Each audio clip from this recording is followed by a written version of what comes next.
अब जैसा कि आप जानते हैं हमारे चैनल पे भी व्हाट इज सीरीज चल रही है जिसमें हम अलग अलग फ्रेमवर्क्स को डिस्कस कर रहे हैं, जिसमें भी हमारा स्प्रिंग फ्रेमवर्क चल रहा है। जैसा कि हम जानते हैं कि स्प्रिंग क्या होता है, फ्रेमवर्क ऑफ फ्रेमवर्क होता है, ठीक है ना, जिसमें मतलब एक ऐसा फ्रेमवर्क जिसमें बहुत सारी और फैसिलिटीज प्रोवाइडेड है और वो फैसिलिटीज खुद में ही क्या है, एक फ्रेमवर्क है, ठीक है। तो जिनमें से हम जो पढ़ने वाले हैं वो क्या है, स्प्रिंग जेडीबीसी है। नॉर्मल स्प्रिंग पर हम काम कर चुके हैं, डिपेंडेंसी इंजेक्शन देख लिया हमने, एओपी हमने देख लिया, एनोटेशंस का यूज करना हमने देख लिया।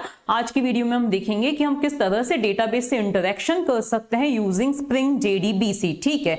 तो अब स्प्रिंग जेडीबीसी होता क्या है, तो स्प्रिंग जेडीबीसी जो है वो स्प्रिंग फ्रेमवर्क का एक ऐसा पार्ट होता है जो हमारे डेटाबेस ऑपरेशंस जो है उनको क्या करता है, थोड़ा सा सिंप्लीफाई करता है एक एब्स्ट्रैक्शन लेयर प्रोवाइड करके।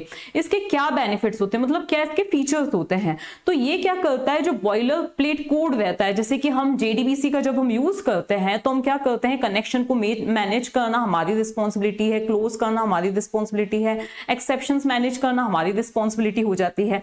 लेकिन अगर हम स्प्रिंग जेडीबीसी का यूज करते हैं तो यहां पे एक हीरो होता है जेडीबीसी टेम्पलेट, जिससे क्या होती है, काफी सारी ये क्या करता है, फैसिलिटीज प्रोवाइड करता है, मतलब काफी सारे जो एक्स्ट्रा कोड है वो क्या कर लेता है, ये स्प्रिंग जेडीबीसी जो जेडीबीसी टेम्पलेट है वो क्या कर लेता है, मैनेज कर लेता है। देखो जैसे अगर हम एक पावर पॉइंट की प्रेजेंटेशन की भी बात करें, यहां पे अगर ये बैकग्राउंड सिलेक्ट करना आपकी रिस्पॉन्सिबिलिटी होती है हर एक स्लाइड के लिए, फोन सिलेक्ट करना, बुलेट सिलेक्ट करना, सब कुछ अगर आपकी रिस्पॉन्सिबिलिटी होती तो आपका जो काम है वो थोड़ा सा बढ़ जाता। लेकिन यहाँ पे अगर आपको एक टेम्पलेट मिल रहा है तो सिर्फ आपको अपने कंटेंट पे फोकस करना है और हाँ ध्यान देना है कि कहाँ पे कौन सा फॉन्ट आना चाहिए, मतलब कि हेडिंग कहाँ पे लगानी है, हमें कहाँ पर हमें हमारे कंटेंट को ऐड करना है। मतलब ऐसा भी नहीं है कि बिल्कुल भी आपको सिर्फ कॉपी एंड पेस्ट करना है, ऐसा भी नहीं है, लेकिन एक टेम्पलेट मिल चुका है जिससे आपका काफी कुछ हेडिंग क्या हो गया, कम हो गया। तो यहाँ पर भी जो हीरो होता है वो क्या होता है, जेडीबीसी टेम्पलेट होता है।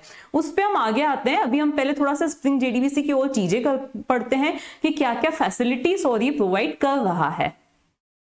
तो सबसे पहला फीचर तो जैसे कि अभी मैंने बताया कि जेडीबीसी टेम्पलेट होता है, जिसकी हेल्प से क्या होती है, हमें टेम्पलेट बेस्ड डिजाइनिंग क्या होती है, प्रोवाइड होती है। और ये जेडीबीसी टेम्पलेट क्या करता है, बहुत सारी चीजों को क्या करता है, एनकैप्सुलेट करता है। कौन कौन सी चीजों को एनकैप्सुलेट करता है, जैसे कनेक्शन क्रिएट करना, क्वेरीज एग्जीक्यूट करना और एक्सेप्शंस को मैनेज करना, इन सभी को क्या करता है, मैनेज करता है। जैसे कि आपका जो टेम्पलेट है पावर पॉइंट का, वो बहुत सारी चीजों को अपने आप क्या करता है, मैनेज करता है। आपको उन चीजों की टेंशन लेने की जरूरत नहीं होती है, ठीक है। तो ये तो हो जाता है हमारा पहला फीचर, और इस टेम्पलेट को भी हम थोड़ा सा डिटेल में पढ़ेंगे, ठीक है ना।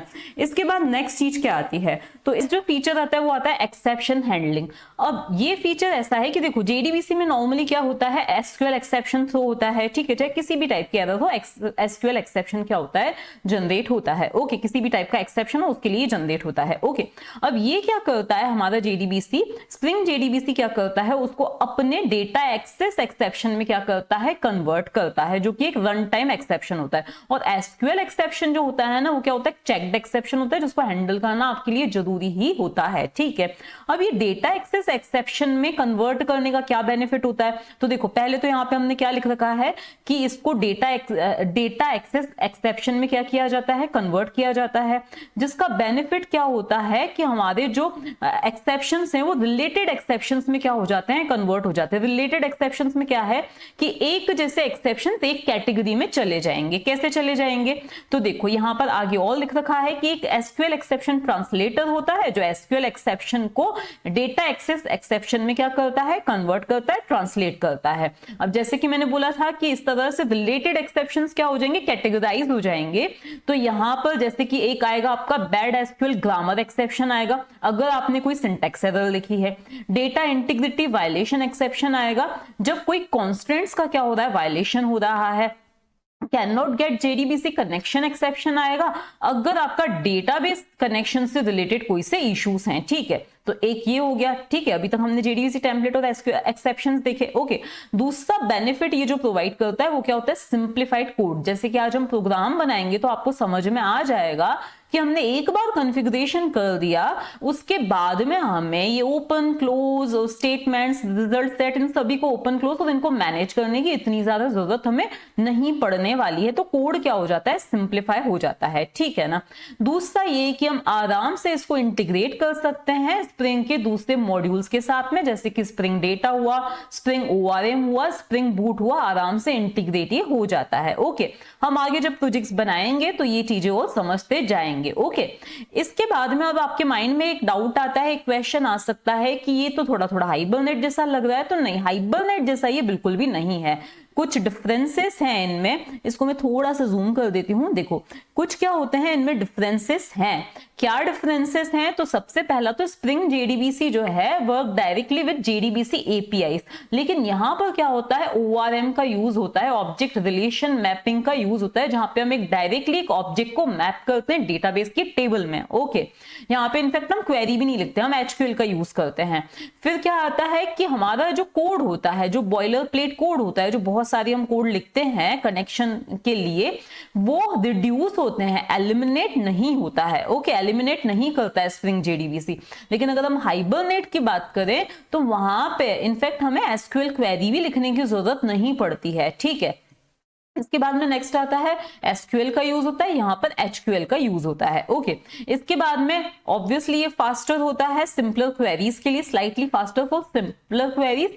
और ये क्या हो सकता है, स्लोअर हो सकता है, क्योंकि बकायदा क्या किया जा रहा है, एक ऑब्जेक्ट को मैप किया जा रहा है। ठीक है ना, एक ऑब्जेक्ट को मैप किया जा रहा है तो पहले उसको ऑब्जेक्ट में कन्वर्ट करना, हमारे डेटा को कन्वर्ट करना, वो भी जरूरी होता है। ठीक है, इसके बाद schema changes must be manage manually. लेकिन यहाँ पर आपने देखा होगा कि अगर हमने टेबल भी नहीं क्रिएट की है तो वो भी अपने आप क्रिएट हो जाती है, इतना तो हम देख ही चुके हैं।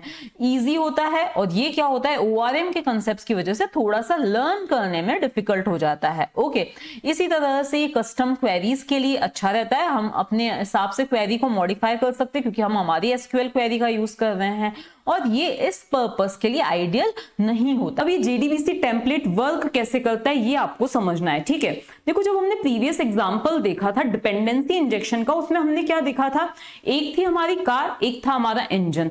हमारी जो कार है वो इंजन पे क्या कर रही है, डिपेंड कर रही है। तो इंजन को बिल्ट इन फिक्स करने से हमने क्या किया था, इंजन को इंजेक्ट किया था बाहर से। ठीक है ना, इंजेक्ट को हमने क्या किया था, इंजेक्ट किया था। ठीक है, अब जैसे कि मैंने आपको एक एग्जांपल भी बताया था, एक हमारा क्या था, ऑल आउट है। ठीक है, जिसमें हम क्या कर सकते हैं, लिक्विड को क्या कर सकते हैं, जो लिक्विड जो मॉस्किटो रिपेलेंट है उसको हम क्या करते हैं, इंजेक्ट करते हैं। मतलब हम क्या करते हैं, वो बिल्ट इन उसमें मॉस्किटो रिपेलेंट नहीं आता है। और एक होता है हिट, जिसमें क्या होता है, मॉस्किटो रिपेलेंट बिल्ट इन होता है। ठीक है, तो हमने एक एग्जांपल देखा था कार और इंजन का, जिसमें हम इंजन को क्या कर रहे थे, इंजेक्ट कर रहे थे। तो उसी तरह से यहाँ पे भी, वहां पे भी हमारी दो क्लासेस हुआ करती थी, यहाँ पे भी हमारी क्या है, दो क्लासेस हैं। ठीक है ना, पहली जो क्लास है वो हमारी क्या है, ये JDBC टेम्पलेट है। ओके, और इसको जरूरत है, इसको किसकी जरूरत है, डेटा सोर्स की जरूरत है। तो इस डेटा सोर्स को हम क्या करेंगे, इंजेक्ट करेंगे। तो हमारे पास कुल मिला के दो क्लासेस हैं, एक है हमारी ड्राइवर मैनेजर डेटा सोर्स, ठीक है, और दूसरी है हमारी JDBC टेम्पलेट। अब इन दोनों क्लासेस को हमें बनाने की जरूरत नहीं है, वहां पे कार और इंजन को हमने बनाया था। ये दोनों जो क्लासेस है ये क्या है, प्री डिफाइंड क्लासेस है, बिल्ट इन क्लासेस है। कहां पर है वो सब मैं आपको बता दूंगी अभी प्रैक्टिकल में। ठीक है ना, तो ये दोनों क्या है, क्लासेस हैं। ठीक है, इन दोनों को मुझे क्या करना है, बीन डिफाइन करना है। मुझे बताना है कि ये दोनों क्या है, बीन है। बीन क्या होते हैं, स्प्रिंग मैनेज्ड ऑब्जेक्ट्स होते हैं, क्लासेस होती हैं। ठीक है, तो अब मेरे ये दोनों क्या हो गए, बीन्स हो गए। अब इस JDBC टेम्पलेट को किसकी जरूरत है, हम यूज करेंगे टेम्पलेट का। JDBC टेम्पलेट का हम ऑब्जेक्ट बनाएंगे, लेकिन इस JDBC टेम्पलेट को किसकी जरूरत है, डेटा सोर्स की जरूरत है। ठीक है, तो ये क्या है, हमारा डेटा सोर्स है। ठीक है, दोनों क्या है, बिल्ट इन क्लासेस है। अब हम चाहते क्या है कि ये जो डेटा सोर्स है ये किसमें, इसमें क्या हो जाना चाहिए, इंजेक्ट हो जाना चाहिए। किसमें इंजेक्ट हो जाना चाहिए, JDBC टेम्पलेट में इंजेक्ट हो जाना चाहिए। ठीक है, लेकिन डेटा सोर्स को कुछ प्रॉपर्टीज की जरूरत है काम करने के लिए। वो प्रॉपर्टीज कौन कौन सी हैं, ड्राइवर क्लास नेम है जो हमें प्रोवाइड करना पड़ेगा, डेटाबेस का URL है जो हमें प्रोवाइड करना पड़ेगा, यूजर नेम है वो हमें प्रोवाइड करना पड़ेगा, पासवर्ड हमें प्रोवाइड करना पड़ेगा। तो हमारा जो, जैसे कि मैंने बताया था, इंजेक्शन जो है वो रेडी हो चुका है। ठीक है, अब इंजेक्शन हमारा ये रेडी हो चुका है ना, ये इस तरह से हमने क्या किया, हमारा इंजेक्शन रेडी कर दिया है। ओके, अब हमें क्या करना है, इस पर्टिकुलर बॉडी समझ लीजिए, इस टेम्पलेट में हमें क्या करना है, इसको इंजेक्ट करना है। तो जिसके लिए यहां पे हमने क्या बताया है, तो इसको किसकी जरूरत है, डेटा सोर्स की जरूरत है। और डेटा सोर्स में इंजेक्ट होगा कहां से, तो हमने REF करके क्या बताया है, डेटा सोर्स। तो और इसका आईडी क्या है, डेटा सोर्स है, ठीक है। तो ये डेटा सोर्स क्या हो जाएगा, इस तरह से इसमें इंजेक्ट हो जाएगा, ठीक है। तो कुल मिला के आपको ध्यान क्या रखना है कि हमें जब स्प्रिंग JDBC पे काम करना है तो हीरो कौन है, JDBC टेम्पलेट है, ठीक है। अब JDBC टेम्पलेट जो है उसको किसकी जरूरत है काम करने के लिए, JDBC टेम्पलेट का हम ऑब्जेक्ट बनाएंगे, JDBC टेम्पलेट को डेटा सोर्स की जरूरत है, ठीक है। तो अब डेटा सोर्स के लिए एक क्लास है ड्राइवर मैनेजर डेटा सोर्स, जिसको कुछ प्रॉपर्टीज बता के हमने क्या कर दिया, इनिशियलाइज कर दिया, मतलब हमने उसको रेडी कर दिया इंजेक्ट होने के लिए। और उसके बाद यहाँ पे हमने बताया REF is equals to data source, तो ये इसमें क्या हो जाएगा, इंजेक्ट हो जाएगा। डिपेंडेंसी इंजेक्शन का प्रीवियस वीडियो देख सकते हैं, ठीक। अब देखो हमें एक्लिप्स पे आ जाना है और उसमें हमें क्या करना है, न्यू मैवन प्रोजेक्ट बनाना है। देखो ये स्टेप बिल्कुल सिंपल है, न्यू मैवन प्रोजेक्ट हमें बनाना है। उसमें हमें क्विक स्टार्ट आर्कटाइप सिलेक्ट करना है और प्रोजेक्ट का नाम दे देना है, ठीक है। तो ये स्टेप तो मैं हमेशा बताते ही आ रही हूँ, तो इसको मैंने रिपीट नहीं किया क्योंकि इसमें भी टाइम लग जाता है, ओके, प्रोजेक्ट के टेम्पलेट्स को लोड होने में, ओके। तो ये काम हमारा हो गया, ये हमारा स्प्रिंग JDBC करके प्रोजेक्ट बन चुका है। देखो मैं इतने सारे प्रोजेक्ट्स आपको ऑलरेडी एक्सप्लेन कर चुकी हूँ, ओके। तो ये स्प्रिंग JDBC 2 करके अभी हमारा क्या बना है, ये प्रोजेक्ट क्रिएट हुआ है। इसके अंदर सबसे पहला काम हमें क्या करना होता है, pom.xml में कुछ डिपेंडेंसीज को ऐड करना होता है, ठीक है ना। तो यहाँ पर हमारी जो spring core dependency, spring context dependency, वो दोनों तो हमें ऐड करनी ही है। कैसे ऐड करनी है, तो जैसे कि मैंने पहले भी आपको बताया था, हम मैवन रिपोजिटरी पे जाएंगे। जैसे ये ले लिया हमने स्प्रिंग कंटेक्स्ट, ठीक है, इसको हमने क्या किया, क्लिक किया। यहां से हमें क्या करना है, एक वर्जन सिलेक्ट करके, क्योंकि उसी वर्जन पे हमें क्या रहना है, कंसिस्टेंटली काम करना है, ठीक है ना। तो सपोज मैं यहाँ पे आई 6.2.1, ठीक है, यहाँ पर मैं आई हूँ। अब यहाँ पर आने पे क्या मिलेगा, मुझे ये कोड मिलेगा। इस कोड को क्या करना है, कॉपी पेस्ट कर देना है, ठीक है। तो इसको मैंने कॉपी किया और यहाँ पर आके मुझे क्या कर देना है, डिपेंडेंसीज वाले सेक्शन में पेस्ट कर देना है। जैसे ये एक डिपेंडेंसी हो चुकी है ना, तो इसके बाद मुझे इसको क्या कर देना है, पेस्ट कर देना है। तो स्प्रिंग कंटेक्स्ट हो गया। इसके बाद नेक्स्ट में करना है, यहाँ से स्प्रिंग कोर, इस पे क्लिक करना है, ठीक है। यहाँ पर भी आपको ये कुछ मिल जाएंगे और आपको उसी वर्जन को क्या करना है, यहाँ से सिलेक्ट करना है, ठीक है। और उसकी भी डिपेंडेंसी को यहाँ से क्या कर देना है, इसको कॉपी करके और यहाँ पे हमें आके पेस्ट कर देना है, ठीक है। इसी तरह से आपको स्प्रिंग JDBC लेना है, यहाँ से कॉपी करना है, मतलब सर्च करना है, ठीक है। तो हम यहाँ पे फिर से जाएंगे और इसी तरह से यहाँ पे जब आप स्प्रिंग लिखते हो तो आपको नीचे स्प्रिंग JDBC भी मिल जाएगा, ठीक है। स्प्रिंग लिखने पर ही आपको तीनों डिपेंडेंसीज मिल जाएंगी, ठीक है। तो इसको भी हमें क्या कर देना है, यहाँ से सिलेक्ट करना है, देन अगेन कॉपी करके वहां पे पेस्ट कर देना है, ठीक है ना। तो यहाँ पे हमने पेस्ट कर दिया। उसके बाद नेक्स्ट जो चीज हमें चाहिए, क्योंकि हमें MySQL के साथ काम करना है, तो नेक्स्ट हमें जो डिपेंडेंसी चाहिए वो है MySQL कनेक्टर, ठीक है। तो यहाँ पर हमने क्या लिखा, MySQL कनेक्टर। इसको भी हम पहले वैसे यूज तो कर ही चुके हैं, तो ये हमने MySQL कनेक्टर यहाँ पे लिखा, ओके। ये यहाँ पे आ चुका है MySQL कनेक्टर। इसको हमें क्या करना है, सिलेक्ट करना है और यहाँ पे आपको वर्जन कौन सा ले लेना है, 8 ले लेना है, ओके। तो यहाँ पे हम आ गए 8.2.0, ठीक है। तो इसको हमने क्या किया, सिलेक्ट किया और इसकी भी डिपेंडेंसी को हम यहाँ से क्या कर देंगे, कॉपी कर देंगे और यहाँ पे आके पेस्ट कर देंगे। तो कुल मिला के इन 4 डिपेंडेंसीज की आपको जरूरत पड़ने वाली है। इसको हमने क्या कर दिया, सेव कर दिया। अब जो स्टेप है, डिपेंडेंसीज का काम हो गया, इसको आप सेव कर दीजिए। अब अगली स्टेप क्या है, ये जो आपका SRC है, इसके अंदर आपको क्या करना है, मेन के अंदर एक फोल्डर बनाना है रिसोर्सेस करके, ठीक है। तो यहाँ पे हम न्यू पे गए और फिर हम यहाँ पे कहाँ पे गए, फोल्डर पे जाएंगे, ओके। और यहाँ पे हम लिख देंगे इसका नाम रिसोर्सेस, ओके। जरूरी नहीं है कि आप इसी फोल्डर में बनाओ, but it is a best practice कि हम इसके अंदर बनाए, ठीक है। तो ये मेन के अंदर रिसोर्सेस नाम का क्या आ गया है, आपका फोल्डर आ गया SRC मेन, उसके अंदर रिसोर्सेस आ गया है। इसके अंदर हमें XML फाइल बनानी है, दैट इज हमारी जो कॉन्फ़िगरेशन फाइल है वो हमें बनानी है। तो हम न्यू पे जाएंगे, अदर पे जाएंगे और इसके बाद XML पे डबल क्लिक करेंगे और यहाँ पे हम इसका नाम क्या दे देते हैं, एप्लीकेशन कंटेक्स्ट दे देते हैं। ऐसा बिल्कुल भी जरूरी नहीं है कि आप एप्लीकेशन कंटेक्स्ट ही दो, आप चाहो तो इसका फाइल नाम क्या दे सकते हो, कोई भी कॉन्फ़िगरेशन फाइल, जो भी नाम देना है आप दे सकते हो। इसको भी हमने क्या किया, फिनिश किया। अब यहाँ पे इन कुछ लाइंस को तो मैंने कॉपी पेस्ट कर दिया है, जो मैं आपको भी प्रोवाइड कर दूंगी। देखो ये वाली जो चीजें हैं, जैसे कि मैंने बताया था कि कहाँ से स्कीमा, पहले भी मैं आपको एक्सप्लेन कर चुकी हूँ इसकी सारी चीजों को, कि कहाँ से क्या किया जाएगा, हमारे प्रोजेक्ट के स्ट्रक्चर को मैच किया जाएगा, वैलिडेट किया जाएगा, ठीक है।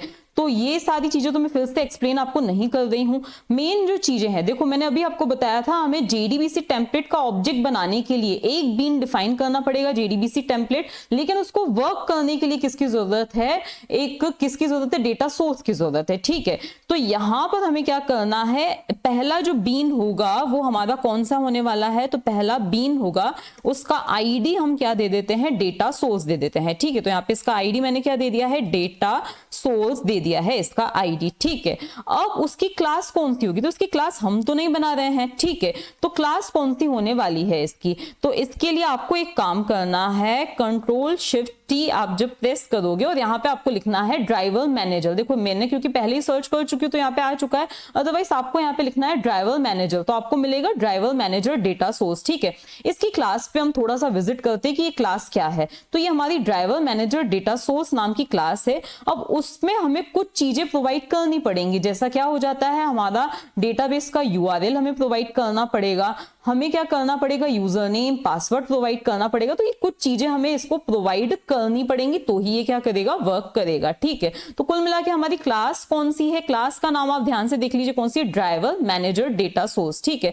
और ये कौन से पैकेज के अंदर है, तो ये इस पैकेज के अंदर है, तो हम इस पैकेज को क्या कर देते हैं, कॉपी कर देते हैं और हम आ जाते हैं हमारी इस एप्लीकेशन कंटेक्स्ट नाम की फाइल में आ जाते हैं और यहाँ पे हम क्या कर देते हैं, इस चीज को पेस्ट कर देते हैं। अब हमारी क्लास का नाम क्या था, तो इस क्लास का नाम भी आपको याद हो तो बहुत अच्छी बात है, नहीं याद हो तो भी कोई बात नहीं, हम यहां से क्या कर देते हैं, कॉपी पेस्ट कर देते हैं इसको, ठीक है। तो इसको हमने यहां से क्या किया, सिलेक्ट किया, कॉपी किया और यहां पर हम आए और यहां पर इसको क्या कर दिया है, पेस्ट कर दिया है, ठीक है। तो हमने ये क्लास बता दी है, ओके।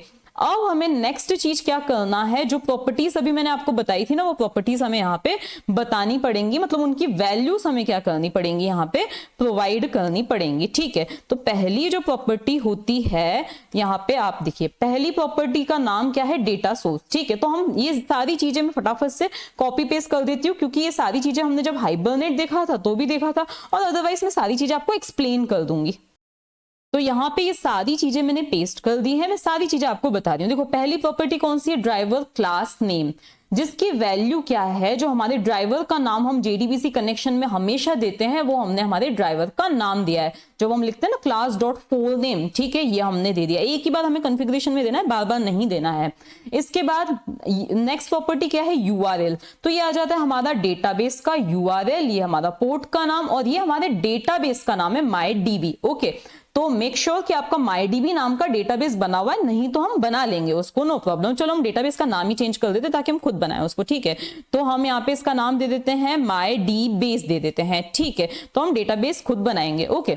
उसके बाद नेक्स्ट प्रॉपर्टी होती है यूजर नेम, तो आपका जो यूजर नेम जब आप MySQL पे लॉग इन करते हो वो रूट है और पासवर्ड क्या आप प्रोवाइड करते हो, तो मेरे वाले सिस्टम में रूट स्पेस 123 है तो मैंने वो प्रोवाइड कर दिया। आपका जो भी पासवर्ड हो आपको प्रोवाइड कर देना है, ठीक है। तो ये bean is defined, next bean हमें डिफाइन करना है। तो नेक्स्ट बीन हमारा कौन सा हो जाता है, तो नेक्स्ट बीन का हम जो आईडी है वो क्या देंगे, नेक्स्ट बीन का आईडी होगा हमारा JDBC टेम्पलेट, तो ये दे दिया मैंने JDBC टेम्पलेट, इसका नाम दे दिया है, ठीक है। अब बात ये आती है कि इसकी क्लास कहां से आएगी, तो यहाँ पे हमने लिखा क्लास। अब वापस से आपको क्या करना है, कंट्रोल शिफ्ट टी प्रेस करना है, कंट्रोल शिफ्ट टी प्रेस करने पे आ गया आपका JDBC टेम्पलेट, ठीक है। अब इस क्लास में हम देखते हैं, तो इस क्लास को आप थोड़ा सा नीचे ऑब्जर्व करोगे, इसको किसकी जरूरत पड़ेगी, डेटा सोर्स की जरूरत पड़ने वाली है। तो अब यहाँ पे आपको इसके पैकेज से मतलब है कि ये कौन से पैकेज में है, तो इस पैकेज के नाम को मैंने यहाँ से कॉपी कर दिया और हम कहाँ पे आ गए, हमारे एप्लीकेशन कंटेक्स्ट में आ गए और इस पैकेज को हम यहाँ पे हमने क्या कर दिया, नाम को पेस्ट कर दिया, ठीक है। अब बात आती है कि इसका नाम क्या था, तो इसका नाम है JDBC टेम्पलेट। आप चाहो तो सीधे लिख सकते हो, अदरवाइज आप क्या कर सकते हो, यहाँ से कॉपी पेस्ट कर सकते हो ताकि कैपिटल वगैरह का कोई लफड़ा ना हो, ठीक है। तो इसको हमने यहाँ से क्या किया, इस नाम को सिर्फ हमें यहाँ से क्या करना है, कॉपी करना है, सॉरी इस नाम को हमें ओनली क्या करना है, कॉपी करना है और यहाँ पे आके क्या कर देना है, डॉट के बाद में पेस्ट कर देना है, डॉट लगा के पेस्ट कर देना है, ठीक है। अब इसके बाद में हमें नेक्स्ट काम क्या करना है, ये हमने एंटर किया यहाँ पे।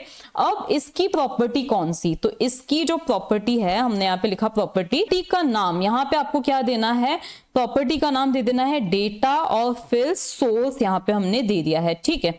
और इसके बाद इसकी हमें क्लास नहीं देनी है, इसके हमें क्या देनी है, ref इज इक्वल्स टू। तो नेक्स्ट हमें यहाँ पे क्या देना है, ref is equals to.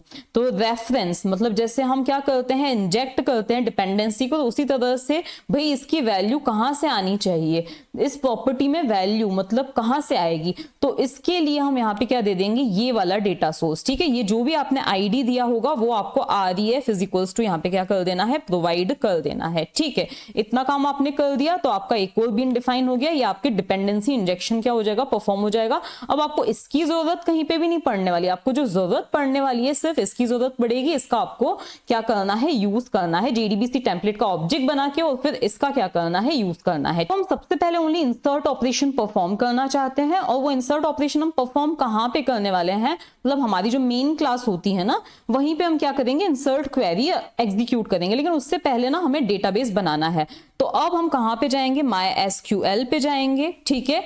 MySQL पे हम चले गए, इसके बाद हमें कहाँ जाना है, यहाँ पे पासवर्ड जैसा कि रूट स्पेस 123 है, उससे मैंने लॉगिन किया, डेटाबेस क्रिएट किया, तो क्रिएट डेटाबेस, डेटाबेस का नाम मैंने दिया MyDbase, शायद MyDbase ही दिया है, तो MyDbase मैंने इसका नाम दे दिया, ठीक है। इसके बाद में हमें क्या करना है, उसको स्विच करना है, तो हमने यहाँ पे क्या लिखा है, यूज MyDbase, और फिर हमें क्या करनी है, एक टेबल क्रिएट करनी है। तो यहाँ पे मैंने टेबल क्रिएट की, क्रिएट टेबल, टेबल का नाम मैंने दे दिया है सपोज एम्प्लॉय, तो ये मैंने एम्प्लॉय नाम दे दिया। इसमें पहली फील्ड है आईडी एंड, जो कि ऑटो इंक्रीमेंट होने वाला है, तो ऑटो अंडरस्कोर इंक्रीमेंट, और फिर ये क्या होने वाला है, प्राइमरी की होने वाला है, ठीक है। इसके बाद नेक्स्ट क्या होगा, नेम, और फिर ये होगा varchar, और यहाँ पे मैंने दे दिया 20, ओके। तो इस तरह से मेरी टेबल क्रिएट हो चुकी है, बस इसको हमने मिनिमाइज किया। अब हम कहाँ पे जाएंगे, देखो हमारा यहाँ पे ये स्प्रिंग JDBC2 है, ठीक है। इसके अंदर हमारा एक डिफॉल्ट पैकेज होता है, ठीक है। या कुल मिला के आप क्या कीजिए, यहाँ पे राइट क्लिक कीजिए, यहाँ पे आप न्यू पे जाइए, और फिर यहाँ पे आप कहाँ पे जाइए, क्लास पे जाइए, ठीक है। इसके अंदर हम क्या बना रहे हैं, मेन करके क्या बना रहे हैं, क्लास बना रहे हैं, ठीक है ना। अब इस पे हमें क्या कर देना है, फिनिश कर देना है, मतलब ये क्या होने वाली है, हमारे डिफॉल्ट पैकेज में ही जाने वाली है, ठीक है। तो इसको मैंने क्या किया, फिनिश किया, ओके। तो ये आ गई है हमारी मेन। अब इस मेन के अंदर हमें कुछ चीजें लिखनी है जो कि हमने पहले हमारे स्प्रिंग प्रोजेक्ट के अंदर भी लिखी थी, ठीक है। तो पहले तो आ जाएगा हमारा मेन फंक्शन, तो पब्लिक, ओके, पब्लिक स्टैटिक, और फिर ये void main जो हम हमेशा लिखते आते हैं, वो चीजें हमें यहाँ पे क्या कर देनी है, प्रोवाइड कर देनी है। तो स्ट्रिंग args जो भी आपको देना है वो दे दो। तो ये हमने यहाँ पे लिखा args, ओके। और यहाँ पर अब हमारी कोड, हमारा जो मेन स्प्रिंग का पार्ट है वो शुरू हो जाता है। तो यहाँ पे पहले हमें लिखना है एप्लीकेशन कंटेक्स्ट, ओके। तो ये यहाँ पर हेल्प नहीं आ रही है क्योंकि मैंने स्पेलिंग गलत लिख दी है, तो एप्लीकेशन कंटेक्स्ट यहाँ पे मुझे लिखना है, ठीक है। इसका मुझे क्या करना है, एक ऑब्जेक्ट बनाने, देखो अपने आप क्या हो गया है, जो पैकेज है वो इंपोर्ट हो चुका है, ओके। तो application context context is equals to new, और फिर मुझे यहाँ पे क्या देना है, क्लास पाथ करके कुछ देना है, ठीक है। तो ये class path XML application context, इस पे आप क्लिक कर दीजिए, ठीक है। ये हुआ नहीं है, तो इस पे आपको क्या कर देना है, डबल क्लिक कर देना है। तो आपको क्या करना है, आपकी जो कंटेक्स्ट फाइल थी इसका आपको नाम दे देना है। तो एप्लीकेशन कंटेक्स्ट इसका नाम था, C मैंने कैपिटल दिया था, तो .xml मुझे यहाँ पे पीछे लगा देना है, ठीक है, ताकि जो सेटिंग्स हैं, जो बीन्स हैं वहां से लिए जाएं, ठीक है ना। तो अब इसका मैंने ऑब्जेक्ट बना दिया, इसका नाम क्या है, कंटेक्स्ट है, ठीक है। इसके बाद नेक्स्ट लाइन मुझे क्या लिखनी है, तो मुझे JDBC टेम्पलेट का क्या करना है, ऑब्जेक्ट बनाना है। तो JDBC टेम्पलेट का यहाँ पे हमें ऑब्जेक्ट बनाना है, जो भी आपको इसका नाम देना है आप दे दीजिए। देखिए पैकेजेस अपने आप इसके क्या हो रहे हैं, इंपोर्ट होते जा रहे हैं। तो सपोज मैंने JTemp इसका नाम दे दिया, तो JTemp मैंने इसका नाम दे दिया, इज इक्वल्स टू, यहाँ पे अब हमें क्या लिखना है, context.getBean। तो context.getBean करके मेथड है, उसको हमें क्या करना है, कॉल करना है। और यहाँ पे बीन का आपका क्या नाम आएगा, तो डबल कोट्स में आपको कौन सा नाम देना है, तो ये जो अभी आपने ये दिया था ना यहाँ पर, इस नाम को ये आप कॉपी कर दीजिए। तो इसको मैंने कॉपी किया और यहाँ पर मुझे क्या कर देना है, इसको पेस्ट कर देना है, ठीक है। तो इसको मैंने यहाँ पे क्या कर दिया है, पेस्ट कर दिया, ओके। इसके बाद में आगे और कुछ भी आपको लगाने की जरूरत नहीं है। फिर यहाँ पे आपको एक टाइप कास्टिंग करनी पड़ेगी, ठीक है। तो यहाँ पर आपको क्या करना है, इसको JDBC टेम्पलेट में कन्वर्ट करना है। तो ये हमने लिख दिया JDBC टेम्पलेट, ठीक है। तो अभी एरर जो आ रही थी वो जा चुकी है, ओके। अब आपको लिखनी है आपकी इंसर्ट क्वेरी, ठीक है। तो यहाँ पे हमने लिखा स्ट्रिंग और फिर यहाँ पर सपोज मैंने मेरी क्वेरी का नाम दे दिया है कुछ भी SQL करके इसका नाम दे दिया है, ओके। इज इक्वल्स टू, अब मुझे यहाँ पे मेरी इंसर्ट क्वेरी लिख दी है, मैं एम्प्लॉय में वैल्यू को इंसर्ट करना चाहती हूँ। लिखना है इंसर्ट इनटू और फिर मेरी टेबल का नाम क्या है, एम्प्लॉय है, ओके। और फिर उसके सिर्फ मैं नेम में वैल्यू प्रोवाइड करना चाहती हूँ, तो क्योंकि आईडी क्या है, ऑटो इंक्रीमेंट है, तो यहाँ पे मैंने वैल्यूज और फिर यहाँ पे क्योंकि मैं पैरामीटर पास करने वाली हूँ इसीलिए मैंने यहाँ पे क्या लगा देना है, क्वेश्चन मार्क लगा देना है, ठीक है। अब मुझे क्या लिखना है, यहाँ पर एक और लाइन लिखनी है, इंट रोज अफेक्टेड, ठीक है। तो यहाँ पे मैंने लिख दिया रोज अफेक्टेड, मतलब कितनी रोज इंसर्ट हुई है, ये अपडेट के लिए बहुत ज्यादा जरूरी होता है। तो int rows affected is equals to, अब मेरा ये जो था ना JTemp मतलब JDBC टेम्पलेट का ऑब्जेक्ट, तो यहाँ पे मुझे उसका नाम दे देना है, ठीक है। डॉट अपडेट, क्या लिखना है, डॉट अपडेट लिखना है, क्योंकि इंसर्शन के लिए, डिलीशन के लिए, अपडेशन के लिए डॉट अपडेट ही क्या होता है, एग्जीक्यूट होता है, ठीक है। तो यहाँ पर मैंने क्या कर दिया, डॉट अपडेट लिख दिया। अब यहां पर मुझे सबसे पहले क्या क्या कुछ चीजें प्रोवाइड करनी है।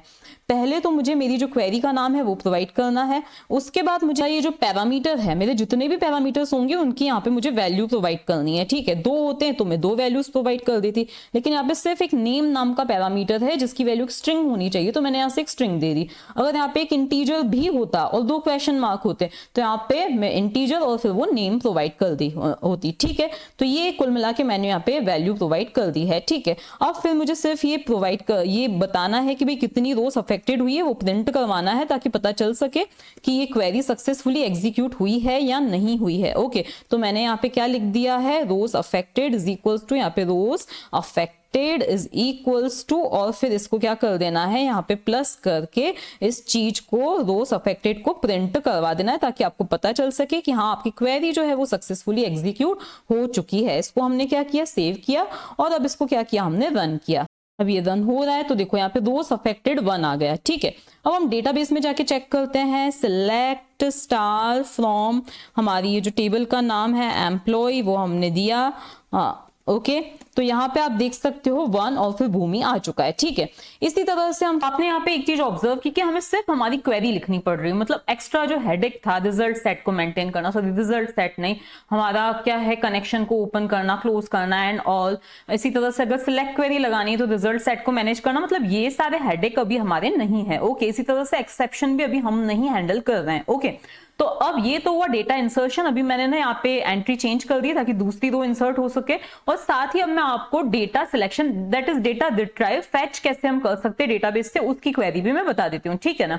तो अब हम एक और क्वेरी लिखते हैं, तो स्ट्रिंग, और यहाँ पर हमारी क्वेरी आ जाती है, सपोज हमने लिख दी है, उसका नाम दे दिया है SSQL फॉर सिलेक्शन, ठीक है, SSQL for selection is equals to, हमारा क्या आ जाएगा, सिलेक्ट, और फिर हमारी टेबल का नाम क्या है, हमारी टेबल का नाम है एम्प्लॉय ओनली, ओके। तो हमने यहाँ पे क्या लिख दिया, एम्प्लॉय, ठीक है। अब ये हमारी क्वेरी तो क्या हो चुकी है, रेडी हो चुकी है, लेकिन ये अभी एग्जीक्यूट नहीं हुई है। एग्जीक्यूट कैसे होगी, तो उसके लिए भी हमें किसका यूज करना पड़ेगा, अभी ध्यान से देखना, हम क्वेरी को क्रिएट कैसे करेंगे। तो उसके लिए हमारा अगेन टेम्पलेट का यूज होगा, तो मैंने वही मेरे टेम्पलेट का नाम लिखा, डॉट, और फिर यहाँ पे हम क्या लिखेंगे, यहाँ पर ना बहुत सारे ऑप्शंस हो सकते हैं, लेकिन मैं यहाँ पे क्या लिख रही हूँ, क्वेरी फॉर लिस्ट, ओके।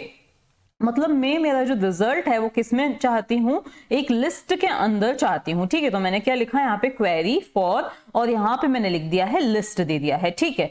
अब मैं कौन सी क्वेरी रन करना चाहती हूँ, यही SSQL, ठीक है, लेकिन ये कुछ रिजल्ट रिटर्न करेगा, ओके। अब उस रिजल्ट को हम कैसे स्टोर करें, तो 1 मिनट के लिए देखो, अगर मान लेते हैं कि हमारा ये 2 मिनट के लिए मैंने सिर्फ यहाँ पे कॉपी पेस्ट किया है, देखो मान लिया हमारा जो डेटाबेस है वो कुछ इस तरह से, ये मैंने यहाँ पे नाम दे दिया है भूमि, और यहाँ पे जो सेकंड एंट्री है मेरी नताशा, वो मैंने यहाँ पे दे दी है, ठीक है। तो मान लिया हमारा जो डेटाबेस में टेबल है वो कुछ इस तरह से है, मान लिया नहीं, एक्चुअली फैच होके कुछ इस तरह से आएगी, ठीक है।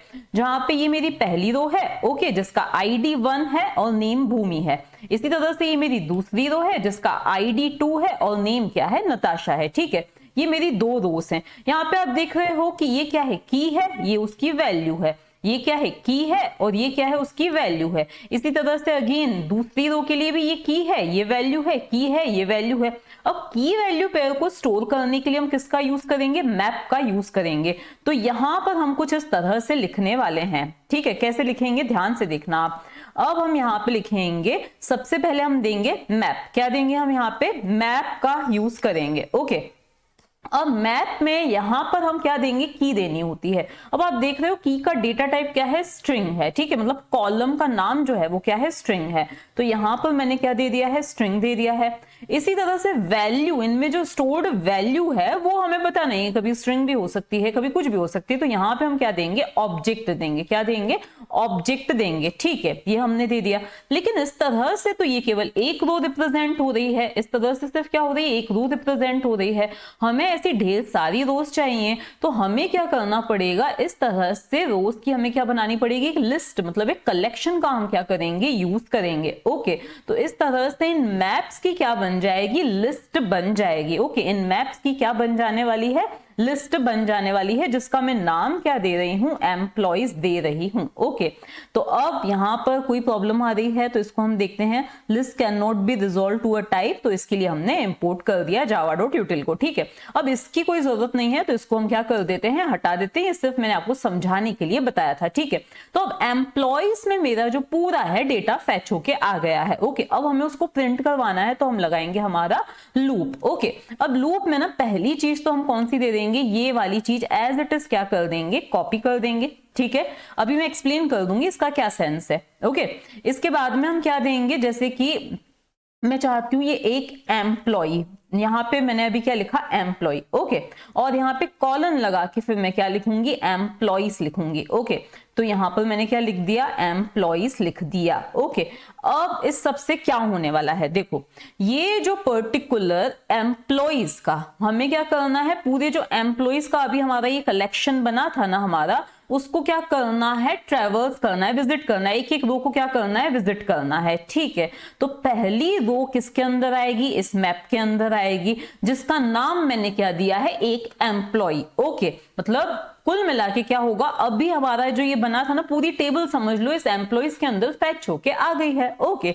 अब मैं एक एक रो को विजिट करना चाहती हूं, तो ये एम्प्लॉय क्या कर रहा है, एक रो को रिप्रेजेंट कर रहा है, ओके। और ये रो किस टाइप की है, मैप टाइप की है। अभी मैंने आपको बता दिया था, की वैल्यू, ओके। अब हम उसको प्रिंट किस तरह से करवाएंगे, तो यहां पर अब हमारा आ जाता है, हम हमारा वही system.out.println का यूज करेंगे। तो यहां पे मैंने लिखा system.out.println, ये मैंने यहाँ पे लिख दिया, ठीक है। अब हम यहाँ पे क्या करने वाले हैं, सबसे पहले मैं चाहती हूँ कि आईडी प्रिंट होना चाहिए, तो मैंने लिख दिया आईडी इज।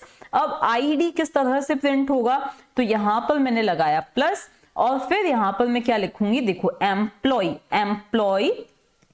और फिर यहां पर इसके अंदर हमारा क्या आएगा, गेट आईडी, ओके। तो हमें क्या करना है, एम्प्लॉय में से किसको गेट करना है, तो एम्प्लॉय में से गेट करना है मुझे, एक आईडी को गेट करना है। तो इस तरह से अभी हमारी क्वेरी कंप्लीट हो चुकी है। क्वेरी तो ये थी, ठीक है। अब मतलब हम उसको किस तरह से डिस्प्ले करवाएंगे वो कंप्लीट हो चुका है। अगर आप स्विंग का यूज करते हो तो आप बकायदा एक जे टेबल लेके डेटा डिस्प्ले करवा सकते हो GUI फॉर्म में, ठीक है। अभी हमने उसका कोई यूज नहीं किया है, ठीक है। अब हम इसको क्या करेंगे, रन करेंगे। अब इसको हमने किया रन,